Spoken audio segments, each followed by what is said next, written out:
കേരളത്തിലെ ലോക്സഭാ തെരഞ്ഞെടുപ്പിനെ സംബന്ധിച്ച് left right wise assembly segment wise ആയിട്ട് നടത്തുന്ന അവലോകനത്തിൽ അടുത്തത് 7ാമത്തെ മണ്ഡലം ഇടുക്കിയാണ്. ഇന്നലെ കഴിഞ്ഞ ദിവസം കോട്ടയം ആണ് പറഞ്ഞത്. മധ്യ കേരളത്തിലെ കോട്ടയത്തോട് ചേർന്ന് കിടക്കുന്ന ഇടുക്കിയാണ് നമ്മുടെ ഇന്നത്തെ പുതിയ വിലയിരുത്തൽ. കോട്ടയത്തിൻ്റെ സവിശേഷമായ സാഹചര്യങ്ങൾ ഞങ്ങൾ ഇന്നലെ പറഞ്ഞിരുന്നു. ഇടുക്കി ഒരു മലയോര പ്രദേശം, കുടിയേറ്റക്കാരുടെ നാട്, പല സമുദായങ്ങളിൽ നിന്ന് ജനവിഭാഗങ്ങളിൽ നിന്ന് കുടിയേറിയവരുടെ ഒരു നാട്. അതിൻ്റെതായ ഒത്തിരി മലയോര മേഖലയുടെ പ്രശ്നങ്ങൾ, കൃഷിനാശം, പ്രകൃതിക്ഷോഭം, അതേപോലെ ഭൂമി പട്ടയം കിട്ടാത്ത അവസ്ഥകൾ, അങ്ങനെ ജനങ്ങൾ ധാരാളം പ്രശ്നങ്ങൾ മലയോര മേഖല നേടുന്നുണ്ട്. പിന്നെ നമ്മുടെ സംസ്ഥാനത്തിൻ്റെ സമ്പദ്ഘടനയിലെ കൃഷിയിൽ ഏറ്റവും വലിയ സംഭാവന ചെയ്യുന്ന ഒരു ജില്ലയാണ് കോട്ടയത്തോട് ചേർന്ന് കിടക്കുന്ന ഇടുക്കി എന്ന് പറയുന്നത്. ഇടുക്കി വളരെ വിശാലമായ 2/3 ഭാഗത്തിലധികം വനപ്രദേശം നിറഞ്ഞ പത്തനംതിട്ട പോലെ തന്നെ കൂടുതൽ ജനവാസ മേഖലയേക്കാൾ കൂടുതൽ വനമേഖലയുള്ള 2 ജില്ലകളാണ് സത്യം പറഞ്ഞാൽ പത്തനംതിട്ടയും ഇടുക്കിയും, അതേപോലെ വയനാട്. അപ്പോൾ അവിടുത്തെ പ്രാദേശികമായ ഒട്ടേറെ വിഷയങ്ങൾ അവിടുത്തെ രാഷ്ട്രീയത്തെ സ്വാധീനിക്കും. പട്ടയ പ്രശ്നം ഉൾപ്പെടെ, അതുപോലെ വന്യജീവി ആക്രമണം, കൃഷി നശീകരണം ഉൾപ്പെടെ ഒട്ടേറെ പ്രാദേശിക പ്രശ്നങ്ങൾ നേരിടുന്ന ഒരു ജില്ലയാണ് ഇടുക്കി ജില്ല. അതുൾപ്പെടുന്ന ഇടുക്കി മണ്ഡലം. അപ്പോൾ ഇടുക്കി മണ്ഡലത്തിൽ എറണാകുളത്തിൻ്റെ ഒരു ലേശം കഷ്ണം അവിടെ കിടപ്പുണ്ട്. മൂവാറ്റുപുഴ മണ്ഡലം ഇടുക്കി ലോക്സഭാ മണ്ഡലത്തിലാണ്, മൂവാറ്റുപുഴ അസംബ്ലി സെഗ്മെന്റ്. അപ്പോൾ പിന്നെ കോതമംഗലവും എറണാകുളവുമായിട്ട് കുറേയൊക്കെ ചേർന്ന് കിടക്കുന്ന പ്രദേശങ്ങൾ അതിലുണ്ട്. അപ്പം നമ്മൾ അങ്ങോട്ട് നോക്കിയാൽ അസംബ്ലി സെഗ്മെന്റ് പറയുമ്പോൾ മൂവാറ്റുപുഴയും കോതമംഗലവും ഇടുക്കി മണ്ഡലത്തിലാണ്. അതിന് രണ്ടിനും എറണാകുളം ജില്ലയുമായിട്ട് കൂടുതൽ ബന്ധമുള്ള പ്രദേശങ്ങളാണ്. പിന്നെ തനി നാടൻ മലയോര പ്രദേശങ്ങളിലേക്കാണ് പിന്നെ അടുത്ത മണ്ഡലങ്ങൾ വരുന്നത്. അതായത് ദേവികുളം വനമേഖല, അതുപോലെ കാർഷിക മേഖല, ദേവികുളം, അതേപോലെ ഉടുമ്പൻചോല, തൊടുപുഴ ഇടുക്കിയുടെ ഗേറ്റ് വേ, കവാടം എന്ന് വേണമെങ്കിൽ പറയാം. നമ്മൾ കോട്ടയം ജില്ലയിൽ നിന്നും ഇടുക്കിയിലേക്ക് കയറുന്ന കവാടമാണ് തൊടുപുഴ നഗരവും തൊടുപുഴ അസംബ്ലി മണ്ഡലവും എന്നുള്ളത്. അപ്പം അതിന് നഗരത്തിൻ്റെയും ഗ്രാമത്തിൻ്റെയും സ്വഭാവം തൊടുപുഴയ്ക്ക് വരുന്നുണ്ട്. പിന്നെ തനി ഇടുക്കിയാണ് മണ്ഡലം അസംബ്ലി സെഗ്മെന്റ്. പിന്നെ പീരുമേട്, അതും വനവും കൃഷിയും ഒക്കെ ചേർന്ന് കിടക്കുന്ന പ്രദേശങ്ങളാണ്. ഇതാണ് ഇടുക്കി മണ്ഡലത്തിൻ്റെ സ്വഭാവം. ഇവിടെ നിലവിൽ നോക്കിയാൽ 2021 അസംബ്ലി തെരഞ്ഞെടുപ്പിൻ്റെ ഒരു ചിത്രം നോക്കിയാൽ 7 സീറ്റുകളിൽ 5 സീറ്റുകളും ജയിച്ചത് LDF ആണ്. 2 സീറ്റുകളിൽ മാത്രമാണ് UDF വിജയം കൈവരിക്കാനായത്. അതിലൊന്ന് UDF ജയിച്ച മണ്ഡലങ്ങളിലൊന്ന് മൂവാറ്റുപുഴയാണ്. UDF കോൺഗ്രസിൻ്റെ ഹൈ പ്രൊഫൈൽ MLA മുഖ്യമന്ത്രി പിണറായി വിജയന്റെ മകളെ കൊടുക്കാൻ, വീണ വിജയനെ കൊടുക്കാൻ വേണ്ടി അവസാനം കോടതി കയറി ഇറങ്ങി അവസാനം നാണം കെട്ട അവസ്ഥയിലെത്തിയ മാത്യു കുഴൽനാടനാണ്. അദ്ദേഹം വലിയ സുപ്രീം കോടതി വക്കീലാണെന്ന് പറയുന്നു. അദ്ദേഹം കോടതിയെല്ലാം കയറി ഇറങ്ങിയിട്ട് ആ കേസിൽ ഒന്നും ചെയ്യാൻ പറ്റിയില്ല. മുഖ്യമന്ത്രിയുടെ മകൾ വീണയ്ക്ക് എതിരെയുള്ള കേസിൽ, വിജിലൻസ് കേസിലും അല്ലാതുള്ള കേസിലും അത് അവർ കോടതി തള്ളുകയും ചെയ്തു. അതിൻ്റെ എളിഫ്യത ഇലക്ഷന് ശേഷമാണത് സംഭവിച്ചത്. അല്ലെങ്കിൽ ഇലക്ഷന് മുമ്പാണ് ഈ കോടതിയുടെ പരാമർശം വിധി വന്നിരുന്നെങ്കിൽ അത് ഒരുപക്ഷെ ഇടതുപക്ഷത്തിന് കൂടുതൽ സഹായം ചെയ്യുമായിരുന്നു. പക്ഷേ ഇലക്ഷൻ ഏപ്രിൽ 26 കഴിഞ്ഞിട്ടാണല്ലോ ഇത് വന്നത്. അപ്പം കുഴൽനാടൻ ഇങ്ങനെ പരിക്കേറ്റ് മുറിവ് പറ്റിയിരിക്കുന്ന ഒരാളാണ്. അപ്പം അവിടെ മൂവാറ്റുപുഴയിൽ അദ്ദേഹം അന്ന് സ്റ്റാർ ആയിരുന്നു. കഴിഞ്ഞ 2021 ഇലക്ഷൻ നടത്തുമ്പോൾ ഡൽഹിയിൽ നിന്ന് വരുന്ന ഒരു പ്രധാന കോൺഗ്രസ് ടെലിവിഷൻ ചർച്ചയിൽ എപ്പോഴും വന്ന് പങ്കെടുക്കുന്ന, അല്ലെങ്കിൽ ലേഖനങ്ങൾ എഴുതുന്ന രാഷ്ട്രീയത്തെക്കുറിച്ച്, കോൺഗ്രസ് രാഷ്ട്രീയത്തെക്കുറിച്ച്, അങ്ങനെ കുഴൽനാടൻ ഒരു ഇമേജ് ഉണ്ടായിരുന്നു. ആ ഇമേജുമായിട്ടാണ് അദ്ദേഹം മൂവാറ്റുപുഴയിൽ വന്ന് മത്സരിച്ചത്. ഇപ്പം അദ്ദേഹത്തിൻ്റെ ഇമേജൊക്കെ ഏതാണ്ട് പോയ അവസ്ഥയാണ്. ഭൂമി അടിച്ചു മാറ്റിയത്, പിന്നെ സർക്കാർ പുറമ്പോക്ക് കയ്യേറിയത് ഉൾപ്പെടെയുള്ള തെളിവുകളൊക്കെ പുറത്തു വന്നിരിക്കുന്നുണ്ട്. അപ്പം അത്ര ശുദ്ധനും മാന്യനുമൊന്നും അല്ല താനെന്ന് അദ്ദേഹം തൻ്റെ പ്രവൃത്തിയിലൂടെ തന്നെ ഇപ്പം തെളിയിച്ചുകൊണ്ടിരിക്കുകയാണ് കുഴൽനാടൻ. അപ്പോൾ അദ്ദേഹം കഴിഞ്ഞ ജയിച്ച ആ ഇമേജ് ഉള്ളത് കൊണ്ട് നല്ല അത്യാവശ്യ ഭൂരിപക്ഷം 6961 വോട്ടിൻ്റെ ഭൂരിപക്ഷത്തിനാണ് മൂവാറ്റുപുഴയിൽ മാത്യു കുഴൽനാടൻ സിറ്റിംഗ് MLA CPIയുടെ എൽദോ എബ്രഹാമിനെ തോൽപ്പിച്ചത്.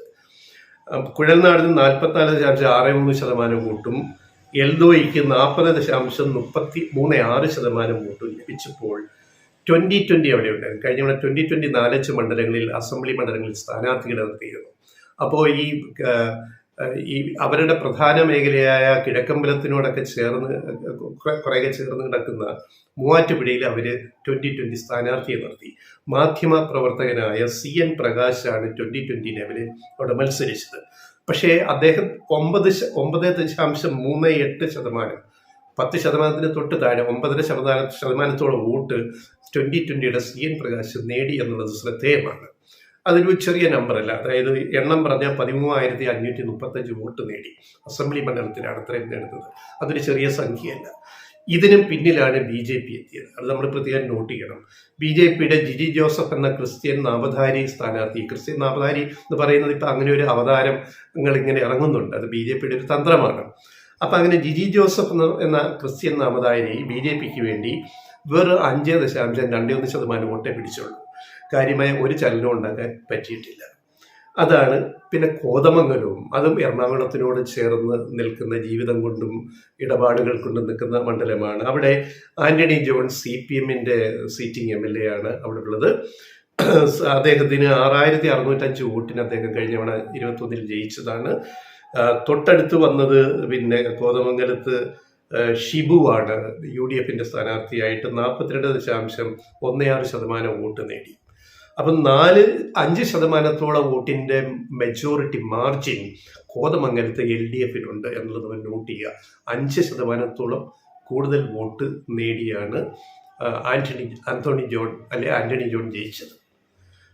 ഇനി നമ്മൾ ദേവികുളം വരുമ്പോൾ അവിടെ ഇടയ്ക്ക് ഒരു കേസ് വന്നു. അവിടെ തെരഞ്ഞെടുക്കപ്പെട്ടത് LDFന്റെ രാജയാണ്. എന്നാൽ രാജയ്ക്കെതിരെ കേസ് എതിർ സ്ഥാനാർത്ഥി കൊടുത്തിട്ട് അദ്ദേഹത്തെ ഡിസ്ക്വാളിഫൈ ചെയ്തു ഹൈക്കോടതി, അയോഗ്യനാക്കി. അങ്ങനെ അങ്ങനെ ഒരു കേസ് വന്ന് നിൽക്കുന്ന ഘട്ടമുണ്ട്.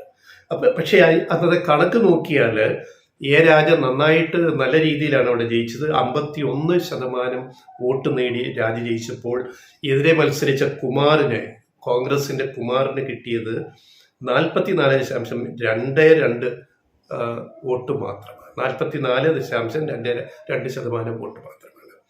അപ്പൊ 7,848 വോട്ടിന്റെ ഭൂരിപക്ഷത്തിന് രാജ ജയിച്ച മണ്ഡലമാണ് ദേവികുളം. അത് അപ്പൊ LDFന്റെ അനുകൂല മണ്ഡലമാണ്. പിന്നെ ഉടുമ്പൻചോലയാണ് ഏറ്റവും അത്ഭുതപ്പെടുത്തുന്നത്. കഴിഞ്ഞ നിയമസഭാ തെരഞ്ഞെടുപ്പിൽ KK ശൈലജയ്ക്ക് കിട്ടിയ ഭൂരിപക്ഷമാണ് റെക്കോർഡ് ഭൂരിപക്ഷം. അത് കഴിഞ്ഞാൽ കേരളത്തിൽ ഏറ്റവും അധികം ഭൂരിപക്ഷം നേടി ജയിച്ചത് MM മണിയാണ്. ഉടുമ്പൻചോലയിലെ വൈദ്യുതി മന്ത്രിയായിരുന്ന MM മണി. അത് ആരെയും ഞെട്ടിപ്പിക്കുന്ന വിജയമാണ്. ഉടുമ്പൻചോല എന്ന് പറയുന്നത് LDFന്റെ ഒരു കോട്ടയാക്കി മാറ്റി എന്നുള്ളത്. 38,305 വോട്ടിന്റെ ഭൂരിപക്ഷത്തിനാണ് MM മണി ജയിച്ചത്. അതായത് പോൾ ചെയ്ത വോട്ട് 77,381. എതിർ സ്ഥാനാർത്ഥി EM അഗസ്തിക്ക് അതിന്റെ പകുതി വോട്ടേ കിട്ടിയുള്ളൂ. മണി നേടിയ പകുതി വോട്ടേ കിട്ടിയുള്ളൂ. അപ്പം മണിക്ക് 61.80% വോട്ട് കിട്ടിയപ്പോൾ EM അഗസ്തിക്ക് വെറും 31.21 പകുതി വോട്ട് മാത്രം നേടാൻ സാധിച്ചു. സന്തോഷ് മാധവൻ, അത് BDJSന്റെ തുഷാർ വെള്ളാപ്പള്ളിയുടെ പാർട്ടിയുടെ സ്ഥാനാർത്ഥി അവിടെ നിൽക്കുന്നു. അദ്ദേഹവും വലിയ ഒരു നേട്ടം കൈവരിച്ചിട്ടില്ല. 5.76%. വോട്ടിന്റെ എണ്ണം പറഞ്ഞാൽ 7,208 വോട്ടുകൾ മാത്രമേ നേടാൻ പറ്റിയുള്ളൂ. ദയനീയമായിട്ട് 3ാം സ്ഥാനത്തേക്ക് പോയി. ഇനി ഇതേ സ്ഥലത്ത് 2016 പറഞ്ഞു പോകാം. കാരണം അതിനകത്തൊരു രസമുണ്ട്, ഒരു കൗതുകം, രാഷ്ട്രീയ കൗതുകമുണ്ട്. 2016 ഇപ്പൊ ഇത്രയും 38,000-ലധികം വോട്ട് നേടി ജയിച്ച MM മണി 2016 അവിടെ വെറും 1,109 വോട്ടിനാണ് ജയിച്ചത്. വെറും 1,109 വോട്ടിന് 40.32% വോട്ട് MM മണിക്ക് കിട്ടിയപ്പോൾ എതിർ സ്ഥാനാർത്ഥി കോൺഗ്രസിലെ സേനാപതി വേണുവിന് കിട്ടിയത് 39.44% വോട്ട്. ജയം വെറും 1,000 വോട്ടിന്. അതായത് ഇത്രയും ചെറിയ 1,109 വോട്ടിന്റെ ഭൂരിപക്ഷത്തിന് ജയിച്ച മണി ഇടുക്കിയുടെ പ്രതിനിധിയായിട്ട് പിണറായി 1ാം സർക്കാരിൽ വൈദ്യുതി മന്ത്രിയാകുന്നു. എല്ലാവരും കളിയാക്കി, ഇയൊക്കെ എന്തറിയാം, വിവരമുണ്ടോ, വിടുവായത്തം പറയുന്ന രാഷ്ട്രീയക്കാരൻ എന്ന് പറഞ്ഞ MM മണി കേരളത്തിന്റെ ചരിത്രത്തിലെ ഏറ്റവും മികച്ച വൈദ്യുതി മന്ത്രിമാരിൽ ഒരാളാണ് താനെന്ന് തന്നെ പ്രവർത്തനം കൊണ്ട് തെളിയിച്ചു. എല്ലാവരും എം എം മണിയെ വിമർശിച്ചവർ പോലും തുടക്കത്തിൽ കളിയാക്കിയവർ പോലും പിന്നീട് നേരെ കൊള്ളാമല്ലോ, നല്ല മന്ത്രിയാണല്ലോ, പവർ കട്ടില്ലാതെ ലോഡ് ഷെഡിങ് ഇല്ലാതെ 5 കൊല്ലം കേരളത്തെ മുന്നോട്ട് കൊണ്ടുപോയ അത് എം എം മണിയാണ്, വൈദ്യുതി മന്ത്രി. അതിൻ്റെ അംഗീകാരം കൂടിയാണ് വെറും 1150 വോട്ടിന് ശേഷം മണിയെ അവിടുത്തെ ജനങ്ങൾ 2021 38,000-ൽ വോട്ടിന്റെ ഭൂരിപക്ഷത്തിന് ജയിപ്പിച്ചത്. അത് ജനങ്ങളുടെ ഒരു അംഗീകാരമാണ്. അപ്പൊ എല്ലാവരും പരിഹസിച്ച, വിവരമുള്ളവരൊക്കെ പരിഹസിച്ച എം എം മണി മധുരമായി അതിന്റെ പ്രതികാരം തീർത്തു എന്നുള്ളത് നമ്മൾ ഉടുമ്പൻചോലയിൽ ഓർക്കുക. അപ്പൊ ഉടുമ്പൻചോല LDFന്റെ ഒരു കോട്ടയാണ്. ഇത്തവണയും അത് അങ്ങനെ തന്നെ തുടരും എന്ന കാര്യത്തിൽ ഒരു സംശയവും വേണ്ട. പിന്നെ തൊടുപുഴ, നേരത്തെ പറഞ്ഞ പോലെ തൊടുപുഴ കവാടം, ഇടുക്കിയുടെ ഗേറ്റ് വേ ടു ഇടുക്കിയാണ്. അത് നമുക്കറിയാം, PJ ജോസഫിന്റെ തട്ടകം. മാറി മാറി ഭൂരിപക്ഷം അങ്ങോട്ടും ഇങ്ങോട്ടും 40,000-ഓ 25,000-ഓ ഒക്കെ ആയിട്ട് നല്ല മികച്ച ഭൂരിപക്ഷത്തിന് പല ഘട്ടങ്ങളിലായിട്ട് തൊടുപുഴയിൽ തിരഞ്ഞെടുക്കപ്പെടുന്നത് PJ ജോസഫാണ്. അപ്പൊ അവിടെ കഴിഞ്ഞ തെരഞ്ഞെടുപ്പിലും ജോസഫ് 20,000-ൽ പല വോട്ടിനാണ് വിജയിച്ചത്. അതിനു മുമ്പ് 45,000 വരെ ഭൂരിപക്ഷം കിട്ടിയിട്ടുണ്ട് അതിനു മുമ്പുള്ള മത്സരങ്ങളിൽ. അപ്പൊ 20,000-ൽ പല വോട്ടിന് തൊടുപുഴ ജയിച്ച അവിടെ UDFന് അനുകൂലമായ ഘടകങ്ങളുണ്ട്, ഒരു തർക്കമൊന്നും കാര്യത്തില്ല. PJ ജോസഫിന്റെ നാടാണ്, ജോസഫിന് അവിടെ ഒത്തിരി ബന്ധങ്ങളുള്ള നാടാണ്, രാഷ്ട്രീയത്തിന് അപ്പുറത്തുള്ള ബന്ധങ്ങളുണ്ട്. അത് ഇവിടെ ഇപ്പം മത്സരിക്കുന്ന കോൺഗ്രസിനത് എത്രമാത്രം ഗുണപ്പെടുത്താൻ PJ ജോസഫിന് സാധിച്ചു എന്നുള്ളൊരു ചോദ്യം മാത്രം അവിടെയുണ്ട്. കാരണം കോൺഗ്രസ് ആണ് ഇടുക്കിയിലെ സ്ഥാനാർത്ഥി, കോൺഗ്രസ് ടിക്കറ്റാണ്, ഡീൻ കുര്യാക്കോസ് ആണ് സിറ്റിംഗ് MP. അപ്പൊ ഡീൻ കുര്യാക്കോസിനെ വിജയിപ്പിക്കാൻ വേണ്ടി തൊടുപുഴയിലെ സ്വാധീനം എത്രമാത്രം ഉപയോഗപ്പെടുത്താൻ PJ ജോസഫിന് കഴിഞ്ഞു എന്നുള്ളത് ഇടുക്കിയിലെ വിജയത്തിന്റെ ഭൂരിപക്ഷത്തെയോ അല്ലെ അതിന്റെ മറ്റു കാര്യങ്ങളെയൊക്കെ സ്വാധീനിക്കുമെന്നുള്ളത് നമ്മളിവിടെ ഓർക്കുക.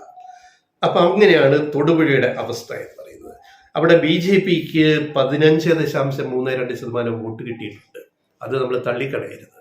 അതായത് 21,263 വോട്ട് കഴിഞ്ഞ നിയമസഭാ തെരഞ്ഞെടുപ്പിൽ തൊടുപുഴയിൽ BJP സ്ഥാനാർത്ഥിയായി നിന്ന ശ്യാം രാജ് നേടി എന്നുള്ളതാണ്. ചെറിയ കാര്യമല്ല. ഇനി ഇടുക്കിയിലേക്ക് വരിക. സാക്ഷാൽ ഇടുക്കി, റോഷി അഗസ്റ്റിൻ 3 തവണയായിട്ട് ജയിക്കുന്ന മണ്ഡലം. അത് 2 മുന്നണിയിലും 2 തവണ UDF മുന്നണിയിൽ റോഷി അഗസ്റ്റിൻ ജയിച്ചു. പിന്നീട് ഇപ്പോൾ LDFന്റെ പ്രതിനിധിയായിട്ട് കഴിഞ്ഞ ഇലക്ഷനിൽ ജയിച്ചിട്ട് അദ്ദേഹം മന്ത്രിയായി. ജോസ് കെ മാണി പാലായിൽ തോറ്റുപോയത് കൊണ്ട് റോഷി അഗസ്റ്റിനാണ് പകരം നോമിനിയായിട്ട് മന്ത്രിയായതെന്ന് നമുക്കറിയാം. അപ്പോൾ റോഷി അഗസ്റ്റിന്റെ ഒരു തട്ടകം തന്നെയാണ് ഇടുക്കി. അത് അവിടെ മുന്നണി വ്യത്യാസം നമ്മൾ കാണേണ്ടതില്ല. അദ്ദേഹം UDFൽ അവിടെ നിന്നപ്പോഴും ജയിച്ചു, LDFൽ 3ാമത് നിന്നപ്പോഴും ജയിച്ചു, 2 തവണ UDFലും ജയിച്ചു. അപ്പോൾ ഈ തെരഞ്ഞെടുപ്പിൽ അവിടെ കേരള കോൺഗ്രസ് മാണി ഗ്രൂപ്പിന്റെ സ്വാധീനവും ഇടപെടലും അവിടെ ഇടതുപക്ഷ സ്ഥാനാർത്ഥി ജോയ്സ് ജോർജിന് ഗുണപ്പെടും എന്ന കാര്യത്തിൽ നമുക്കൊരു സംശയവുമില്ല. അത് LDFന് ഗുണം ചെയ്യും. റോഷി ഒന്ന് മന്ത്രിയാണ്, റോഷി അഗസ്റ്റിൻ 2 അല്ലാതെ അവിടെയുള്ള ബന്ധങ്ങൾ എല്ലാം കൂടെ അത് LDFന് ഗുണപ്പെടുത്തുന്ന ഒരു ഘടകമാണ്. ഇനി അന്ന് കഴിഞ്ഞ തവണ ഇടുക്കിയിൽ ഫ്രാൻസിസ് ജോർജിനെയാണ് റോഷി തോൽപ്പിച്ചത്. അത് ആലോചിക്കണം. റോഷി അഗസ്റ്റിന് 47.48% വോട്ടും ഫ്രാൻസിസ് ജോർജിന് ഇപ്പൊ കോട്ടയത്ത് മത്സരിക്കുന്ന തോമസ് ചാഴിക്കാടിനെതിരെ മത്സരിക്കുന്ന ഫ്രാൻസിസ് ജോർജ് കേരള കോൺഗ്രസ് നേതാവിന് അന്ന് 43.24% വോട്ടും കിട്ടിയപ്പോൾ അവിടെ BDJSന്റെ സംസ്ഥാന ജനറൽ സെക്രട്ടറിയായ സംഗീത വിശ്വനാഥനാണ് മത്സരിച്ചത്. അവരിക്കുറി ഇടുക്കി ലോക്സഭയിൽ BDJSന്റെ സ്ഥാനാർത്ഥിയാണ്. NDA മുന്നണി ഇടുക്കി സീറ്റ് BDJSന് തുഷാർ വെള്ളാപ്പള്ളിയുടെ പാർട്ടിക്കാണ് കൊടുത്തിരിക്കുന്നത്. അത് രണ്ടും കൂടെ ലിങ്ക് ചെയ്ത് ഞാൻ ഓർമ്മിപ്പിക്കുകയാണ്. അപ്പൊ തൊടുപുഴയിൽ ഇടുക്കിയിൽ അവർ കഴിഞ്ഞ തവണ നിയമസഭാ സ്ഥാനാർത്ഥിയായിരുന്നു അഡ്വക്കേറ്റ് സംഗീത വിശ്വനാഥൻ. അവർ നേടിയത് 9,286 വോട്ടാണ്. BJP മുന്നണിയിലെ BDJSന് ശതമാനം പറഞ്ഞാൽ 7.07%. അവിടെയാണ് 5,500-ലധികം വോട്ടിന്റെ ഭൂരിപക്ഷത്തിനാണ് ജോഷി അഗസ്റ്റിൻ കഴിഞ്ഞ തവണ ജയിച്ചത്. അപ്പോൾ LDFന് മേധാവിത്വം ഇടുക്കി അസംബ്ലി സെഗ്മെന്റിൽ ഉണ്ട്. ഉടുമ്പൻചോല പോലെ തന്നെ മേധാവിത്വം ഉണ്ടെന്നാണ് കാണുക. പിന്നെ പീരുമേടാണ് അവസാനത്തെ 7ാമത്തെ മണ്ഡലം. വാഴൂർ സോമനാണ് അവിടുത്തെ CPയുടെ MLA. നേരത്തെ പീരുമേട്ടിൽ മത്സരിച്ചത് ES ബിജിമോൾ ആയിരുന്നു, നമുക്കറിയാം. അപ്പോൾ പീരുമേട്ടിൽ വാഴൂർ സോമന് 47.25% വോട്ടും, പിന്നെ സിറിയക് തോമസ് എതിർ സ്ഥാനാർത്ഥിക്ക് 45.81% വോട്ടും, അതായത് ഒരു 3% വോട്ടിന്റെ വ്യത്യാസത്തിലാണ് വാഴൂർ സോമൻ അവിടെ ജയിക്കുന്നത്. അതേസമയം BJP അവിടെ 10,000 വോട്ട് നേടിയിട്ടുണ്ട്, അതായത് 5.6%. അപ്പൊ അവിടെ ഇടതുപക്ഷത്തിന് അനുകൂലമായ ഘടകങ്ങളുണ്ട്. പിന്നെ കഴിഞ്ഞ തവണ 2016 കഴിഞ്ഞ തവണ 21 മുമ്പുള്ള ഇലക്ഷനിൽ അവിടെ ES ബിജിമോൾ വെറും 314 വോട്ടിനാണ് ജയിച്ചത്. കേരളത്തിലെ ഏറ്റവും ചെറിയ ഭൂരിപക്ഷത്തിന് വിവാദങ്ങളൊക്കെ ഉണ്ടായ ഒരു സാഹചര്യത്തിൽ വെറും 314 വോട്ടിനാണ് ES ബിജിമോൾ 2016 പീരുമേട്ടിൽ ജയിക്കുന്നത്. അതേസമയം 2011 ബിജിമോൾ അവിടെ അതിനു മുമ്പുള്ള 5 നടന്ന ഇലക്ഷനിൽ അവർ 4777 വോട്ടിന് ജയിച്ചു എന്നുള്ളതാണ്. അപ്പൊ ഇത്രയും കാര്യങ്ങൾ നമ്മളിവിടെ നോക്കുമ്പോൾ ഇവിടെയും മാർജിന് ഒരു ഘടകമാണ് പീരുമേട്. എന്നാൽ അവിടെ LDFന് ചെറിയൊരു മേൽക്കൈ നിലവിലുണ്ട് പുതിയ MLA വാഴൂർ സോമന്റെ ഈ മണ്ഡലത്തിൽ. ഇതാണ് അസംബ്ലി സെഗ്മെന്റ് വൈസ് ആയിട്ടുള്ള അതിന്റെ ഒരു വിലയിരുത്തൽ എന്ന് പറയുന്നത്. ഇനി നമ്മൾ ഇപ്പോഴത്തെ ഒരു അവസ്ഥയിലേക്ക് നോക്കിയാൽ 2019 വൻ വിജയമാണ് ഡീൻ കുര്യാക്കോസിന് കിട്ടിയത്. കോൺഗ്രസിന്റെ യുവ നേതാവ്, യൂത്ത് കോൺഗ്രസിന്റെ ഒക്കെ സംസ്ഥാന പ്രസിഡന്റ് ഒക്കെ ആയിട്ടിരുന്ന ഡീൻ കുര്യാക്കോസ് ചെറുപ്പക്കാരൻ മത്സരിച്ചെന്ന് സിറ്റിംഗ് MP ഇടതുപക്ഷ സ്വതന്ത്രനായ ജോയിസ് ജോർജിനെ തോൽപ്പിച്ചത് വലിയ ഭൂരിപക്ഷത്തിലാണ്. അതായത് ഡീൻ കുര്യാക്കോസിന് 54.21% വോട്ട് കിട്ടിയപ്പോൾ ജോയിസ് ജോർജ് വളരെ പിന്നിപ്പോയി 35.61% വോട്ടേ കിട്ടിയുള്ളൂ. അതായത് മാർജിൻ തന്നെ, ഭൂരിപക്ഷം തന്നെ ഡീൻ കുര്യാക്കോസിന് 2019 ലോക്സഭയിൽ 1,71,053 വോട്ടാണ്. അതായത് 1.25 പോൾ ചെയ്ത 9-10 ലക്ഷത്തോളം വോട്ടുകളിൽ 1.25 ലക്ഷം വോട്ടിന്റെ ഭൂരിപക്ഷത്തിനാണ് ഡീൻ കുര്യാക്കോസ് ജോയിസ് ജോർജിനെ തോൽപ്പിച്ചത്. അത് വൻ വിജയമായിരുന്നു. പക്ഷെ MP എന്ന നിലയിൽ ഡീൻ കുര്യാക്കോസിന്റെ പെർഫോമൻസിനെ ഇപ്പം മണ്ഡലം വിലയിരുത്തുന്നുണ്ട്. ഒരു ആവറേജ് MP പോലുമായിട്ട് പെർഫോം ചെയ്യാൻ ഡീൻ കുര്യാക്കോസിന് സാധിച്ചിട്ടില്ല എന്ന് പല വിലയിരുത്തലുകളും വന്നിട്ടുണ്ട്. ഇടുക്കിയിലെ വോട്ടർമാരും അതൊക്കെ വിലയിരുത്തുന്നുണ്ട്. അതുകൊണ്ട് ഇക്കുറി കഴിഞ്ഞ തവണ ഡീൻ നേടിയ മഹാ ഉജ്ജ്വല വിജയമൊന്നും ഇത്തവണ നേടാനാവില്ല എന്ന് നമുക്ക് ആദ്യം തന്നെ പറയാൻ പറ്റും. പിന്നെ മറ്റു ഘടകങ്ങൾ ജോയിസ് ജോർജിനെ എങ്ങനെ സഹായിക്കും, മുൻ MP കൂടിയായ ജോയിസ് ജോർജിനെ. അവിടെ ജോയിസ് ജോർജിന് ഇങ്ങനെയാണ് കിട്ടിയത്. പിന്നെ ബിജു കൃഷ്ണനായിരുന്നു കഴിഞ്ഞ BDJSന്റെ സ്ഥാനാർത്ഥി. അദ്ദേഹത്തിന് കിട്ടിയത് 78,000 വോട്ട്, 3/4 ലക്ഷത്തോളം. അതായത് ശതമാനം പറഞ്ഞാൽ 8.55, 10% പോലും നേടാൻ BJP മുന്നണിക്ക് NDAക്ക് സാധിച്ചിട്ടില്ല. അവിടെയാണ് ഇത്തവണ അഡ്വക്കേറ്റ് സംഗീത വിശ്വനാഥൻ NDA സ്ഥാനാർത്ഥിയായി BDJS ടിക്കറ്റിൽ മത്സരിക്കുന്നത്. ഇനി 2014 ജോയിസ് ജോർജ് അവിടെ ജയിച്ചത്, ഇടുക്കിയിലെ MP ആയിട്ട് ആദ്യം ജയിക്കുന്നത് 50,000-ലധികം വോട്ടിന്റെ ഭൂരിപക്ഷത്തിലാണ് ആദ്യം വിജയം. രണ്ടാമത് അദ്ദേഹം 1.25 ലക്ഷം വോട്ടിന് ഡീൻ കുര്യാക്കോസിനോട് പരാജയപ്പെടുന്നു. ഇനി 2009 കൂടി നമ്മളിവിടെ ഓർക്കുന്നതല്ലാണ് PT തോമസ്, യുവ തുർക്കി കോൺഗ്രസിന്റെ മരിച്ചുപോയ PT തോമസ് 2009 അവിടെ തോൽപ്പിച്ചത് ഫ്രാൻസിസ് ജോർജിനെയാണ്. ഏത് ഇപ്പൊ കോട്ടയത്ത് മത്സരിക്കുന്ന UDFന്റെ കേരള കോൺഗ്രസ് നേതാവ് ഫ്രാൻസിസ് ജോർജിനെ 2 തവണ അവിടെ സിറ്റിംഗ് MP ആയിരുന്നു. 2ാം തവണ സിറ്റിംഗ് MP ആയിട്ടിരിക്കുന്ന ഫ്രാൻസിസ് ജോർജിനെയാണ് PT തോമസ് അന്ന് കോൺഗ്രസ്. അപ്പൊ അന്ന് PJ ജോസഫിന്റെ കേരള കോൺഗ്രസ്, ഫ്രാൻസിസ് ജോർജിന്റെ കോൺഗ്രസ് അന്ന് ഇടതുപക്ഷത്താണ്. അതുകൊണ്ടാണ് PT തോമസ് കോൺഗ്രസ് സ്ഥാനാർത്ഥിയായിട്ട് അവിടെ ഇടുക്കിയിൽ മത്സരിച്ച് നല്ല വിജയം 74,796 വോട്ടിനാണ് PT തോമസ് നമ്മുടെ ഫ്രാൻസിസ് ജോർജിനെ തോൽപ്പിക്കുന്നത്, സിറ്റിംഗ് MPയെ തോൽപ്പിക്കുന്നത്. അതും നമ്മളിവിടെ ഓർത്തിരിക്കുക. ഇതൊക്കെ പറയാൻ കാരണം കേരള കോൺഗ്രസ് രാഷ്ട്രീയത്തിന്റെ ചില ഉൾപിരിവുകൾ നമുക്ക് ഇതിൻ്റെ അകത്ത് മനസ്സിലാക്കാൻ പറ്റും. ഈ ജോയിസ് ജോർജ് വീണ്ടും മത്സരിക്കുന്ന സമയത്ത് ഇപ്പൊ ഡീൻ കുര്യാക്കോസ് ജയിച്ച ഘട്ടത്തില് ഇടുക്കിയിലെ ക്രിസ്ത്യൻ സഭ സ്വീകരിച്ച നിലപാടുകൾ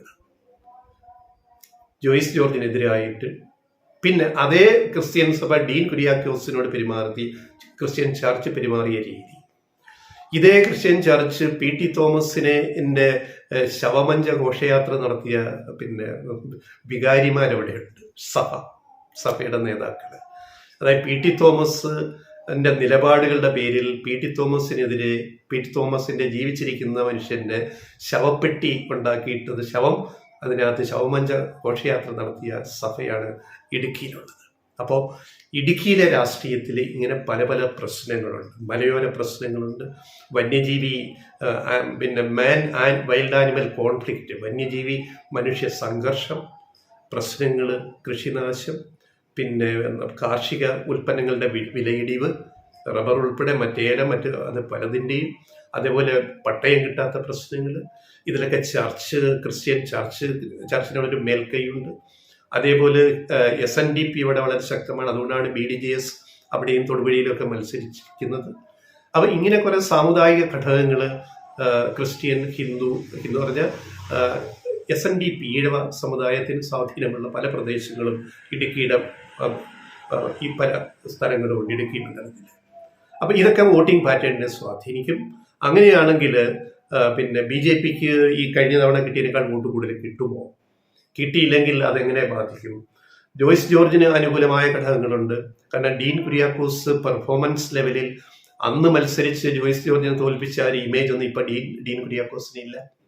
ചർച്ചിലും സഭയ്ക്കുള്ളിലും അദ്ദേഹത്തോട് പല വിയോജിപ്പുകളുമുണ്ട്. അതേസമയം ഇപ്പോൾ ജോയ്സ് ജോർജ് കുറെ കൂടെ സ്വീകാര്യനായിട്ടുണ്ട്. മാത്രമല്ല, അവസാനം ഒരു വാക്ക് കൂടി പറഞ്ഞ് ഈ വീഡിയോ അവസാനിപ്പിക്കും, ഒരു വാചകം കൂടി പറഞ്ഞിട്ട്, കഴിഞ്ഞ 2 തവണയും ജോയ്സ് ജോർജ് മത്സരിച്ചത് ഇടതുപക്ഷ സ്വതന്ത്രനായിട്ടാണ്, സ്വതന്ത്ര ചിഹ്നത്തിലാണ്. ഇത്തവണ ഇടതുപക്ഷ സ്വതന്ത്രനല്ല, LDFന്റെ സ്ഥാനാർത്ഥിയായിട്ട്, CPMന്റെ സ്ഥാനാർത്ഥിയായിട്ട് ആണ്, ചിഹ്നത്തിലാണ് ജോയ്സ് ജോർജ് മത്സരിക്കുന്നത്. അതൊരു ഇടതുപക്ഷ മുന്നണിയുടെയും CPMന്റെ പ്രത്യേകിച്ചൊരു തീരുമാനമായിരുന്നു.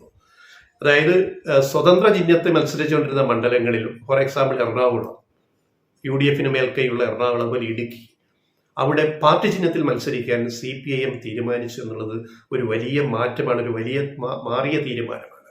ആ തീരുമാനം എങ്ങനെ വോട്ടർമാർ സ്വീകരിക്കുന്നു എന്നൊരു ചോദ്യവും, അരിവാൾ ചുറ്റിക നക്ഷത്രത്തില് വോട്ട് ചെയ്യാൻ അവർക്ക് മടിയുണ്ടാകുമോ ഇല്ലയോ എന്നൊരു ചോദ്യം കൂടി ഇതിൻ്റെ അകത്ത് ഉൾപ്പെടുത്തുന്നുണ്ട്. അപ്പോൾ പല മാനങ്ങളുള്ള, പല തലത്തിൽ നിൽക്കുന്ന, മൾട്ടി ഡയമെൻഷണൽ ആയിട്ടുള്ള ഒരു പാറ്റേണാണ് ഇടുക്കി ലോക്സഭാ മണ്ഡലത്തിന് ഉള്ളത്.